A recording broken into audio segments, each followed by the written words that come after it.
आजकल के ज़माने में जिस हिसाब से कंट्रोवर्सी निकल के सामने आती है रिलीजियस टेक्स्ट को लेके, तो लोग इस बात पे बहुत ज़्यादा क्वेश्चन करते हैं कि वेदास की रियलिटी क्या है, कितनी सत्यता है।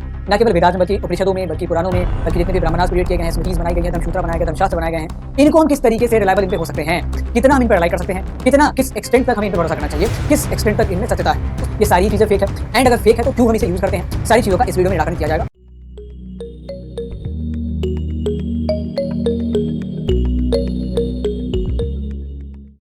सो hello and welcome to blade learner. I am Sudhanshu and स्वागत है आप सभी का ब्लेड लर्नर पे। And here I am with a new video on another complex topic. जैसा कि आपसे हमने कहा था कि आपके सिलेबस में बहुत सारी ऐसी चीज़ें होती हैं जिनके बारे में बच्चों को बहुत कन्फ्यूज़न होती है। कलेक्टिव क्वेरी इसे कह सकते हैं कि बहुत सारे लोगों को इन चीज़ों पर कन्फ्यूज़न होती है। एंड प्रॉब्लम ये है कि हम उन्हें वन शॉट में ज़्यादा एलाबोरेटिवली बता नहीं सकते क्योंकि they are not the part of their syllabus. तो इसको हम ना वन शॉट में बता सकते हैं। सब टॉपिक में भी अगर हम इन्हें एलाबोरेट करेंगे तो उतने एक्सटेंट तक जाके नहीं बता सकते। So what we have decided earlier कि हम क्या करेंगे, ऐसे छोटे छोटे टॉपिक्स पे जो कि कॉम्प्लेक्स हैं समझने में, इन पे एक वीडियो बनाया करेंगे। तो इसके तहत हमने हड़प्पा सभ्यता के वेट सिस्टम पे वीडियो बनाया था, वो भी शायद डिस्क्रिप्शन बॉक्स में दे दिया जाएगा लिंक। आपने अगर देखा हो तो सही है, नहीं देखा हो तो वहाँ से देख लें। उससे पहले हमने एंशिएंट रोम पे वीडियो बनाया था। देन हाल ही में हमने सामंतवादी प्रथा पे वीडियो बनाया था कि एक क्वेरी हमारे पास आई थी कि सर जब ये सबको पता था कि ये जो सामंत हैं ये अल्टीमेटली राजाओं के सत्ता के लिए खतरा बनेंगे, तो फिर क्यों जितने भी राजा आते हैं मेवाड़ एरा में आफ्टर द गुप्ता पीरियड, वो अपने अंदर सामंतों को उठाना शुरू करते हैं, वो सामंतों को अपॉइंट करना शुरू करते हैं। सो इस पर हमने पूरी तरीके से डिटेल्ड एनालिसिस किया था कि भाई सामंतों की क्या ज़रूरत होती थी, and despite having the threat कि हमारी सत्ता को खतरा हो सकता है इससे, क्यों राजा मजबूर थे कि सामंतों को अपॉइंट किया जाए। पिछली वीडियो जो हमारी इस टॉपिक पे हुई है, ऐसे ही कॉम्प्लेक्स टॉपिक पे, उसमें हमने देखा कि हमें अष्ट विवाह एंड मनुस्मृति से रिलेटेड क्वेरीज आ रही है कि भाई अष्ट विवाह क्या होता है, किस तरीके से इसे फॉलो किया जाता था, मनुस्मृति का क्या कॉन्सेप्ट है, कब क्रिएट किया गया, कैसे कहाँ का इसको मारा जाता था। फिर मनुस्मृति से लोग लॉर्ड मनु के बारे में बहुत पूछते हैं कि लॉर्ड मनु कौन थे, क्योंकि लॉर्ड मनु के बारे में 2-3 थ्योरीज प्रचलित है कि भाई मनु ने मनुस्मृति की रचना करी थी और मनु की सारी श्रद्धा से होती है, एंड मनु जो है उनको मत्स्य अवतार लेके विष्णु बचाते हैं।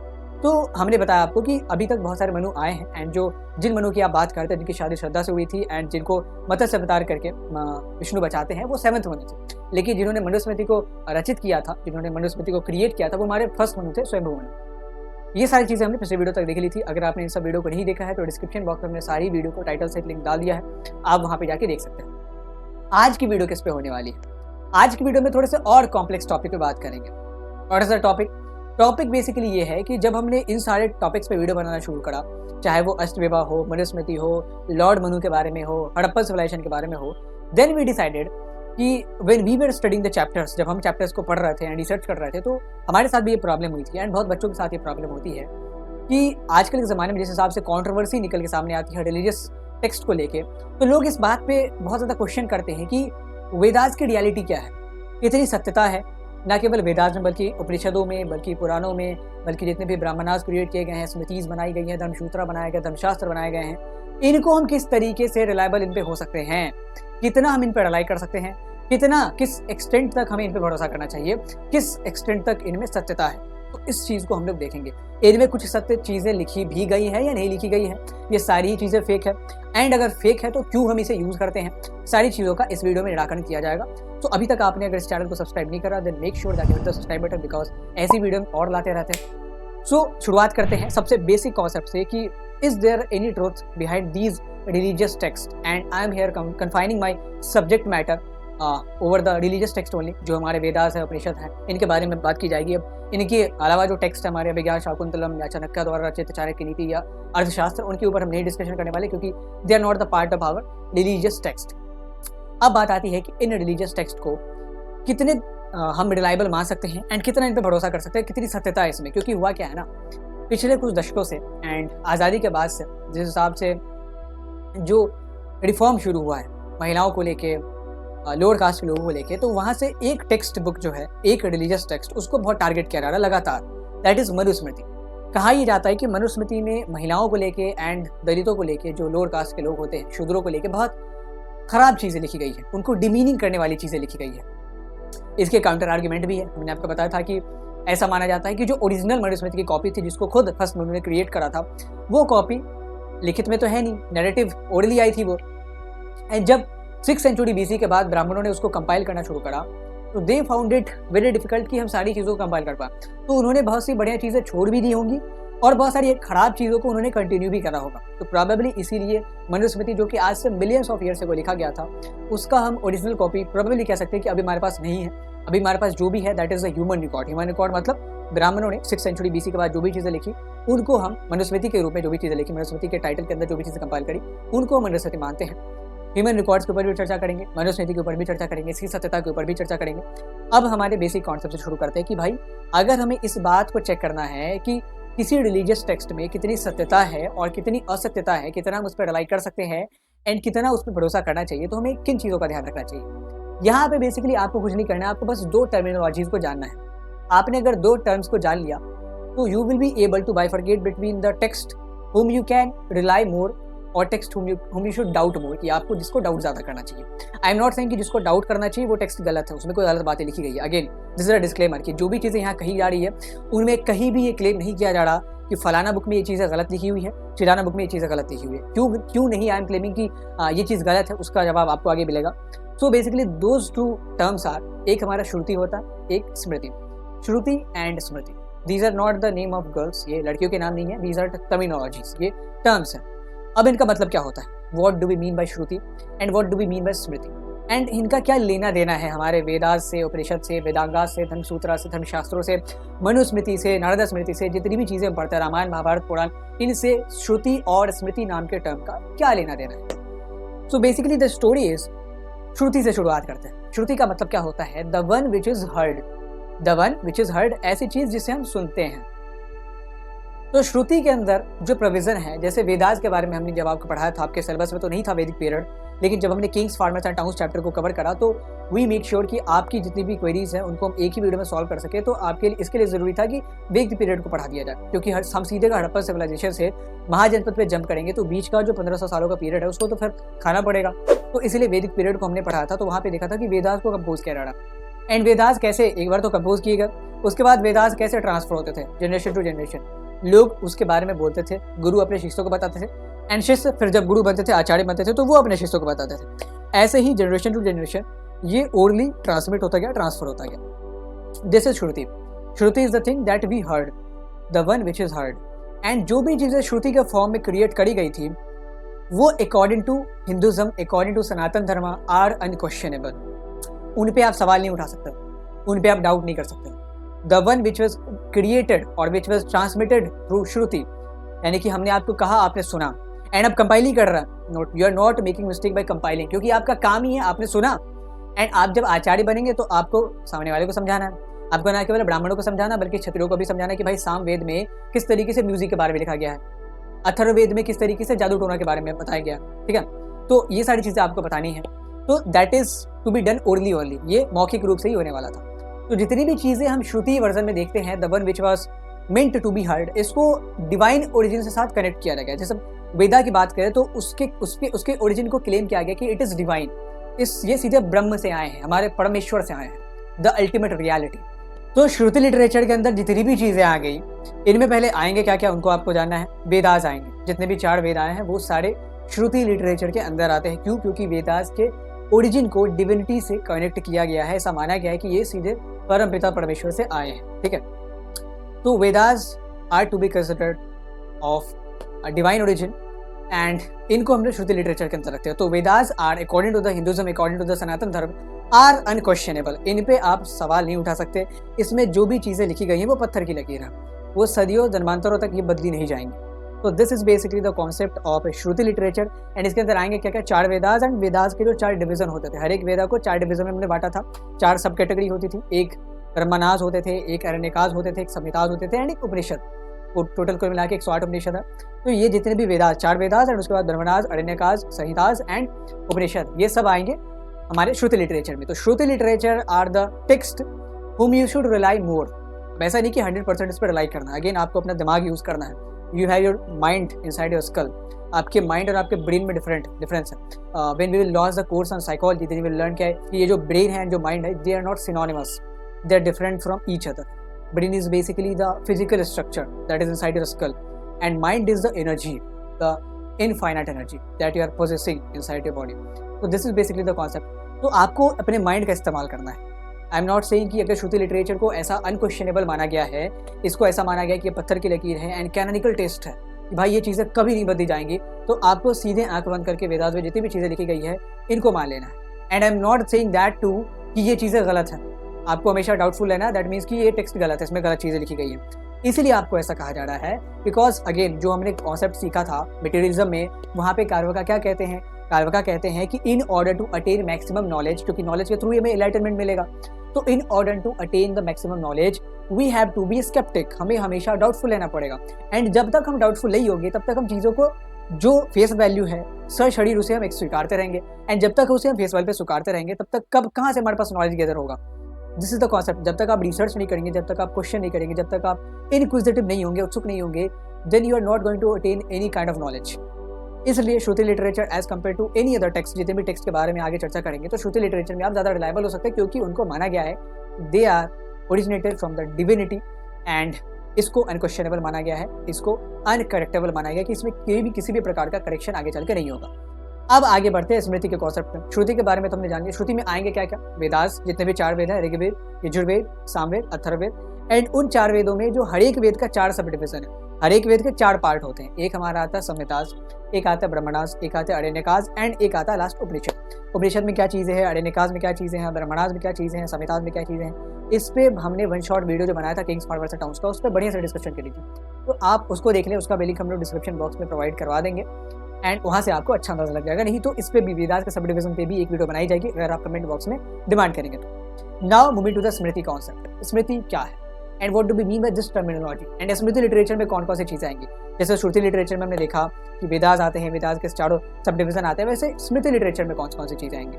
तो स्मृति लिटरेचर में वो सारी चीज़ें आ सकती हैं। पहले तो स्मृति का मतलब समझते हैं। Smriti is the term that means की the one which is remembered, जिसे हमें याद करना पड़ता है, जिसे हमें याद करना पड़ता है, यानी कि हमारी ओरिजिनल रचना नहीं है।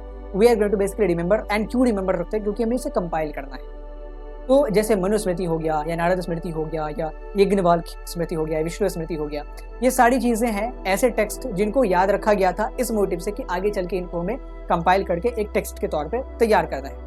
तो स्मृति लिटरेचर में क्या क्या चीज़ें आएंगी, वेदांगाज आएंगे, धर्मशास्त्राज आएंगे, धर्मसूत्र आएंगे, जितने भी धर्मशास्त्र में, धर्मशास्त्र खुद एक टेक्स्ट है एंड इसके अंदर 17-18 टेक्स्ट खुद के आते हैं।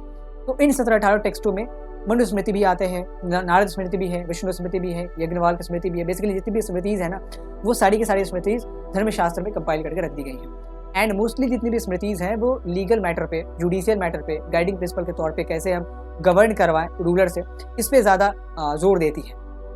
सो ये जो स्मृति का कॉन्सेप्ट है, the thing which you should remember, इसमें यहाँ कहा गया है अकॉर्डिंग टू द सनातन धर्म, अकॉर्डिंग टू द हिंदुइज्म, इसमें कोई चीज़ गलत नहीं लिखी गई है। आई एम अगेन एम्फसाइजिंग कि nothing is mentioned wrong hair, लेकिन कुछ चीज़ें ऐसी आने वाली फ्यूचर में हो सकती है जो कि रेलिवेंट न रहे। एज फॉर एग्जाम्पल, हमने माना कि मनुस्मृति दुनिया का सबसे एंशिएंट लीगल टेक्स्ट है एंड इसमें दुनिया की जितनी भी चीज़ें हैं उनसे रिलेटेड रूल्स एंड रेगुलेशंस हमने मान लिया। अब आप ये बताएं कि मनुस्मृति कब कंपाइल करी गई है। कंपाइल तो चले 200 BC के अराउंड करी गई, कब कंपोज करी गई, ओरिजिनल लिखी कब गई थी। तो मनु को तो बहुत पहले मिलियंस ऑफ ईयर से कोई लिखी गई थी। तो चले हम कंपोजिशन के डेट पे नहीं जाते, हम कंपाइलेशन के भी डेट पे जाते हैं। कंपाइल कब करी गई, आज से 2000-2500 साल पहले। अब अगर उस समय जिस मनुस्मृति को कंपाइल करा गया उसमें साइबर लॉ से रिलेटेड कोई कानून है, नहीं है। क्यों? क्योंकि उस जमाने में पता ही नहीं था कि फ्यूचर में कभी एक नेट भी आएगा, इंटरनेट वर्ल्ड भी होगा, वेब रिवॉल्यूशन भी होगा, हमें साइबर क्राइम से भी हमारा सामना होगा, एक साइबर सिक्योरिटी की भी जरूरत होगी, साइबर लॉ की भी जरूरत होगी। तो बहुत सारी अलग अलग चीज़ें हैं जो कि ऑब्सोल्यूट हो जाती हैं, जो कि रेलेवेंट नहीं रहती। दैट इज़ नॉट मीन कि ये चीज़ें गलत थी, ये चीज़ें जब तक सही थी, जिस ज़माने तक रेलेवेंट थी उस ज़माने तक बहुत सही थी। जितनी भी स्मृति है उनमें ये कॉन्सेप्ट है कि they are questionable and they are also correctable in some extent.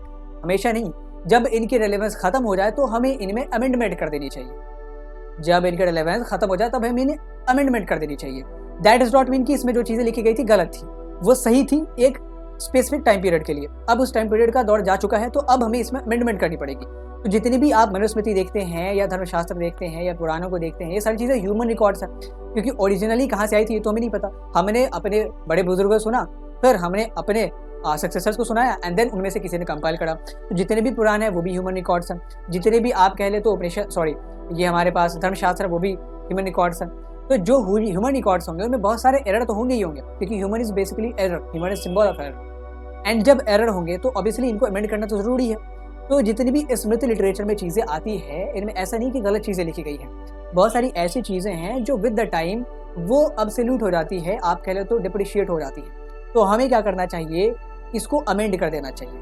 हमें किसी भी चीज़ को बोझ के तौर पे ढोना नहीं चाहिए, तो हमें इसको अमेंड कर देना चाहिए एंड इसको मोल्ड करना चाहिए according to the modern needs, according to the contemporary needs. अभी किस चीज़ की ज़रूरत है, तो ये चीज़ है स्मृति लिटरेचर में। अब यहाँ पे लोग बहुत चीज़ जानते नहीं है, क्योंकि यहाँ पे तो कहा गया है कि दे आर नॉट, ऐसा कुछ भी नहीं है कि यहाँ पे चीज़ें गलत लिखी हुई है। हमने कहा कि मनुस्मृति में गलत चीज़ें लिखी गई हैं या नारद। अगेन अगर आप छोटा सा एग्जांपल बताते हैं आपको, जैसे धर्मशास्त्र में बहुत सारे टेक्स्ट खुद के आते हैं। धर्मशास्त्र खुद ही एक बहुत बड़ा रिलीजियस एंड लीगल टेक्स्ट है, एंड धर्मशास्त्र के अंदर भी बहुत सारे टेक्स्ट आते हैं। तो धर्मशास्त्र के अंदर एक मनुस्मृति भी आता है, जो कि सबसे एंशिएंट हमारा लीगल टेक्स्ट है। इसको कंपाइल करा गया 200 BC के अराउंड। उसके बाद और भी बहुत सारी स्मृतिज आती है। मनुस्मृति रूल्स एंड रेगुलेशन पे फोकस करता है, और एक स्मृति है हमारे पास यज्ञवल्क्य स्मृति। इसमें ना जुडिशियरी पे ज्यादा फोकस दिया हुआ है। रूल्स एंड रेगुलेशंस मनुस्मृति बताए गए हैं, एंड कैसे डिसीजन लेना है एज ए जज, आपको कैसे बिहेव करना है, जज आप कैसे डिसाइड करेंगे किसी भी सब्जेक्ट मैटर पे, वो चीज़ यज्ञवल्क्य स्मृति में लिखी गई है। और भी जुडिशियल मैटर पे हमारे पास स्मृति है, लाइक नारद स्मृति है। तो आप ये पाएंगे कि ये जो मनुस्मृति है उसको 200 BC के अराउंड कंपाइल करना शुरू किया गया था, एंड ये जो यज्ञवल्क्य स्मृति है इसको 200 CE के बाद कंपाइल करने का सिलसिला शुरू होता। तो ये 300-400 सालों का गैप है इन दोनों के बीच। इस गैप में भी ये 300-400 सालों का ही गैप है, लेकिन फिर भी बहुत सारी चीज़ें मनुस्मृति की है जिनसे अपोजिट चीज़ें यज्ञवल्क्य स्मृति में लिखी गई है, या बहुत सारी चीज़ मनुस्मृति की है जिनको यज्ञवल्क्य स्मृति अपोज करता है, क्रिटिसाइज भी करता है, या उसी चीज़ पे डिफरेंट पर्सपेक्टिव दिखाता है। तो what you will say now, इनमें तो केवल 400 सालों का डिफरेंस था, इनमें तो केवल 400 सालों का डिफरेंस था, और ये सारी एक ही टेक्स्ट के अंदर कैटेगराइज करी गई है। तो why there is a difference, क्यों डिफरेंस है, क्योंकि बहुत सारी चीज़ें आगे आने वाले समय में रेलिवेंट नहीं होने वाली है। Change is permanent in this temporal world. Buddha क्या कहते थे कि इस दुनिया में कुछ भी परमानेंट नहीं है एक्सेप्ट चेंज। परिवर्तन संसार का नियम है, सभी को फॉलो करना चाहिए। कुछ चीज़ जो आज से 8000 साल पहले, 10,000 साल पहले बना दी गई थी, उसमें उस टाइम में सारी ही बढ़िया चीज़ें उसमें नायाब तरीके से डाली गई होंगी, संजोई गई होंगी, लेकिन हो सकता है कि आने वाले 8000, 10,000 सालों बाद उनमें से बहुत सारी चीज़ें अब रेलेवेंट ना रहे। तो हमें उन्हें ज़बरदस्ती ढूंढने के बजाय उनको एक डिफरेंट सेट ऑफ रूल्स है जो कि अभी की कंटेम्प्रेरी नीड्स को फुलफिल करती है, उनसे अमेंड कर देना चाहिए। So this is basically the concept of Smriti literature. Smriti literature के अंदर जितनी भी चीज़ें हैं, क्यों वो अनक्वेश्चनेबल नहीं है, क्योंकि उनकी डिवाइन ओरिजिन को हम क्लेम नहीं करते। हम ये नहीं कहते कि मनुस्मृति वॉज क्रिएटेड, उनकी डिवाइन ओरिजिन है, क्योंकि हमने देखा था कि ओरिजिनल मनुस्मृति वो तो हमारे पास है नहीं, एंड जो मनुस्मृति ब्राह्मणों ने कंपाइल करी थी वो कहाँ से डिवाइन ओरिजिन को क्लेम करेंगे, क्योंकि वो तो ह्यूमन रिकॉर्ड से खुद लिख रहा है वो। That is a scenario. तो स्मृति लिटरेचर में आपको अपने कान ज़्यादा खोले रखा है। जब इसको पढ़ रहा है तो आपको ज़्यादा रिसर्च करनी पड़ेगी। रिसर्च तो आपको स्मृति लिटरेचर पढ़ते वक्त भी करनी है, क्योंकि अगेन आपके पास माइंड दिया गया है तो आपको उसका इस्तेमाल करना है। एंड जब आप स्मृति लिटरेचर पढ़ेंगे, चाहे वो आप कह ले तो वेदांगास की बात हो, धर्मशास्त्र की बात हो, धर्मशास्त्र के अंदर जितनी भी स्मृतिज आती है उनकी बात हो, फिर आप कह ले तो पुराणों की बात हो, इवन जो इतिहास है, इतिहास मतलब इस तरीके से कहानी संपन्न हुई। तो इतिहास में हमारे पास रामायण भी आता है, महाभारत भी आता है। तो इनमें भी हमें स्केप्टिक होकर पढ़ना है कि भाई ये स्टेप क्यों लिया गया, इसके रिपरकशंस क्या क्या होंगे, आउटकम्स क्या क्या होंगे। क्योंकि जब तक आप लॉजिकली चीज़ों को नहीं पढ़ेंगे तब तक आप जो सुपीरियर नॉलेज है उससे डिप्राइव्ड रहेंगे, वंचित रहेंगे। तो this is my request to all of you कि चाहे वो स्मृति लिटरेचर हो, चाहे वो श्रुति लिटरेचर हो, इन दोनों को जब आप पढ़ते हैं तो आप अपने कानों को, नाकों को खुला रखें, आंखों को खुला रखें एंड रिसर्च करें। Do your research, have some patience, and then आप सब्सटैंशियल कंक्लूजन पे, एक बढ़िया कंक्लूजन पे पहुंच पाएंगे। होप कि आपको ये कॉन्सेप्ट समझ में आया होगा। अगेन यहाँ पे एक चीज़ और यहाँ पे क्लियरिफाई करनी जरूरी है कि आई एम नॉट सेइंग कि मनुस्मृति में या कहीं पे कुछ चीज़ गलत लिखी हुई थी। This is not the subject matter.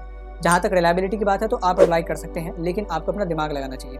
आप स्मृति लिटरेचर पे भी रिलाई कर सकते हैं, आप श्रुति लिटरेचर पे भी रिलाई कर सकते हैं, क्योंकि जिन्होंने इस चीज़ को लिखा है वो हमसे, आपसे बहुत ज़्यादा बुद्धिमान थे। लेकिन हमें क्या है, हमें खुद का दिमाग दिया गया है तो हम उसको भी अप्लाई करेंगे। हम इस चीज़ को अपने दिमाग से क्यों वंचित रहने दें, तो तब हम इस पर रिलायबल होंगे। And when it comes to the errorness of this text, तो इस चीज़ों में, इन टेक्स्टों में कुछ भी गलत नहीं लिखा गया है। बहुत सारी ऐसी चीज़ें ज़रूर हैं जिनका रेलेवेंस अभी खत्म हो चुका है। तो हम ऐसा नहीं कह सकते कि ये चीज़ें गलत थी। हो सकता है उस ज़माने में ये चीज़ें सही हो सकता है कि उस ज़माने में ये चीज़ सही हो एंड उस ज़माने के लिए बहुत ज़्यादा फुलफिलिंग नीड हो, तो इस चीज़ों को लिखा गया।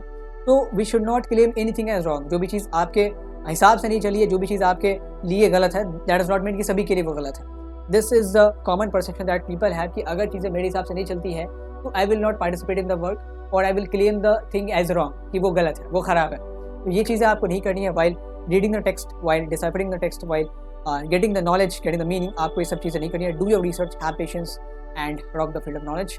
तो ये श्रुति एंड स्मृति का कॉन्सेप्ट है। एंड श्रुति लिटरेचर में क्या क्या चीज़ें आती हैं उनको हमने देखा, स्मृति लिटरेचर में क्या क्या चीज़ें आती हैं उनको हमने देखा, रिलायबिलिटी के क्वेश्चन को देखा कि भाई कितना हम रिलायबल हो सकते हैं। तो रिलायबल हम पूरा ही हो सकते हैं तब जब हम अपने दिमाग को लगाएं, जब हम अपने दिमाग को लगाएं तभी हमें पता चल पाएगा अच्छा इस चीज़ की अभी रिलेवेंस नहीं है, पुराने ज़माने में किस टाइप की रिलेवेंस रहती होगी, आपको सोच पाएंगे, आपको विजुअलाइज कर पाएंगे।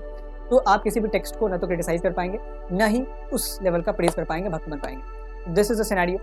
होप कि आपको ये वीडियो पसंद आई होगी। होप कि आपके दिमाग में ये जो क्वेश्चन है कि भाई वेदास हो गया, उपनिषद हो गया, धर्मसूत्र हो गया, धर्मशास्त्र हो गया, मनुस्मृति हो गया, नारद स्मृति हो गया, वेदांगा हो गया, रामायण हो गया, महाभारत हो गया, इन सब में सत्यता कितनी है एंड कितना हमें रिलाई करना चाहिए, what is the reality and what is basically the truth behind this religious text. हम केवल रिलीजियस टेक्स्ट की बात कर रहे थे, ना कि चाणक्य नीति, अर्थशास्त्र और बरिष्ठ का अभिज्ञान शकुंतलम की बात कर रहे थे। वो सब तो फिक्शन है, वो सब तो ह्यूमन रिकॉर्ड्स है, तो उनमें तो एरर होंगे ही होंगे, उनमें तो कुछ सवाल ही नहीं पैदा होता। तो this is a scenario. Hope कि आपको वीडियो पसंद आई होगी, होप कि हमने आपकी कुछ भी मदद की।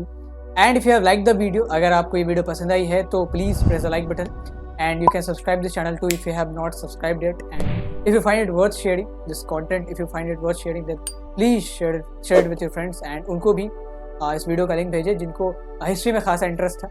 Thank you for watching, have a great day.